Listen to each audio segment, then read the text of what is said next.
Hey, did Janet Yellen just paint a picture of idyllic days right around the corner?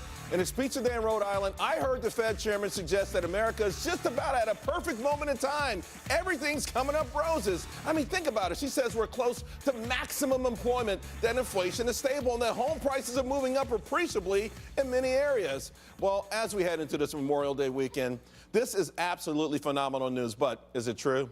How could it really be that we're entering into some sort of Pax Americana when so many Americans don't have a clue?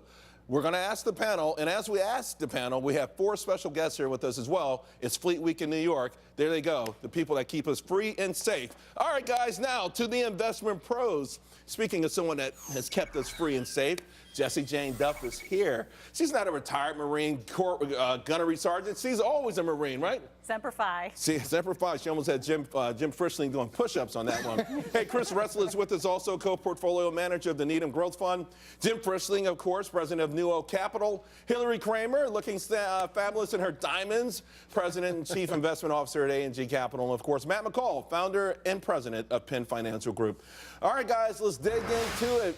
Happy days are here again, right, Jim? You're the Fed whisperer. Why did I hear Janet Yellen say that we're almost at this perfect storm? I mean, no inflation, housing prices going up, jobs are going up. I mean, that's not the America I see when I look out the window. Look, she's absolutely right. But from her perspective, whether it's her view of macro versus America's view of micro, or in the spirit of the military being here, airstrikes versus ground strikes, her job is maximum employment, stable inflation, and she's very happy housing's going up. That's all true. But when you get into the weeds, when you start digging into these numbers, it actually doesn't work out. It's weeds a euphemism when you get into the facts. Yes. It's weeds a euphemism for facts. Well, again, she is playing from that helicopter Ben, they used to call her predecessor, could drop a lot of cash into these markets, a lot of liquidity. The fact is they can't actually start moving the needle on a number of things, and I think that's where that's the disconnect. The American people want to see actual things happening for them, not just a job, but a good paying job. Sure. Not just housing, but affordable housing so they can they benefit their own lives and make improvements. That's the disconnect I see. Macro versus micro, air versus ground. I also see, guys, with Janet Yellen, particularly with this Fed and this particular Congress, she has a real, sort of, in my mind, a difficult job justifying their very existence, because how many Americans even know what it really is? I mean, it's a private partner, government, quasi. We don't know what the heck it is, but somehow it's got this extraordinary power that out of thin air they can print $4 trillion. And guess what? Most people haven't seen that, Chris. Look, I think she's backed into a corner, and she's got to be talking up the economy. Things are doing better because she's not raising rates here in June. Is she going to do it in September? She's got to build that rhetoric that things are in a good spot. We can do this. The economy can sustain it. However, when you look at where the rubber meets the road, how many people are on food stamps in this country that have been on here now for the last 6 years? It's only growing. I wouldn't say we're in a great situation. Millions and millions and millions of people, Jessie Jane, have left the job market. People are on food stamps. Wages have gone down. This sort of beautiful, Huck Finn, idyllic sort of thing where we wake up and don't worry about anything because it's going to be a beautiful, sunshiny day. I mean, this is why people get angry with government in general.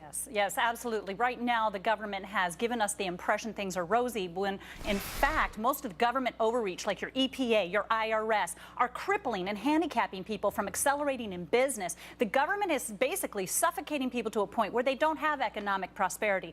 Our middle class right now, many of those people stopped even looking for jobs. So we have false numbers coming out that give the impression that we have economic prosperity when many of these people can't even get on unemployment anymore and have either early retired or gone on disability. Well, I'm going to ask Hillary, because she also is making assumptions, and admittedly she's making assumptions that things are going to get better right around the corner. Retail sales have been a disaster all year long. Right around the corner, it's going to get better. Almost every other data point that I could think of, whether it's wages being slightly down to flat, whether it's whatever it is, she's making these amazing assumptions that just around the corner, it's going to instantaneously get better. How? How would that happen? Janet Yellen is really defending her legacy. That's what she's trying to do. Her legacy? She just started it. She needs to defend the organization. Why should it exist? Her legacy. And so the problem is we have all these asset bubbles that have been created. So that's why Janet Yellen keeps saying everything's getting better, everything's getting better. Look at the damage that the Fed has done to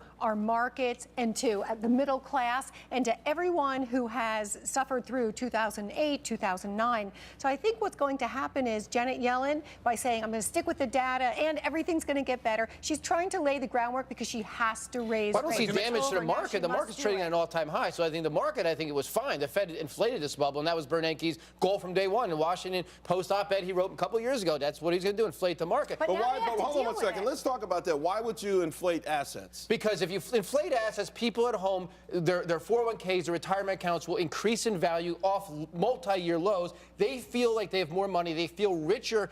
Perception becomes reality. You go out and spend more money, and the cycle begins. That's called the wealth effect. Yeah. Why hasn't the wealth effect taken hold on Main Street? In my mind, it's because Main Street can't get a piece of the action. You know, someone mentioned Helicopter Ben. Yeah, imagine if someone flew down this street right now with a helicopter dropping out cash. Whoever the pilot is, we'd be sending kisses up to him, you know what I mean? Jessie Jane might jump on it, you know what I mean? But you know, the point is, it's not coming to everyone's pocket. Matt just said it's only gone to a handful of people, so that's where the disconnect is. There is no wealth effect. Well, twofold. One is we've been talking on the show often about, I call it permanent temporary employment. There's actually been a material shift in the way people are being hired and keeping people kind of in, you know, not giving them the full type of employment that they would like. The other thing is when you had the collapse, you had this huge fear factor, and to a certain extent, a lot of mom and pa's, a lot of more of the retail investors, I think, got a lot more spooked than But some I'm talking others. about entrepreneurship at record lows. I'm just saying Main Street doesn't have that sort of the impetus to go out there and do what Americans have done for a long time, and it was supposed to happen by now. Well, we do not have a business-friendly government. But if you look into states that are business-friendly, taxing businesses is not a good thing. That's where you attract them when you have very tax-friendly environments. That's what we should be focused on. That's what creates jobs, and that's what brings wealth. I will say that I think we all agree, too. We've been beating up Janet Yellen pretty good. She's got the monetary policy, the fiscal side. Fiscal policy, I think we all agree, has been just absolutely destructive.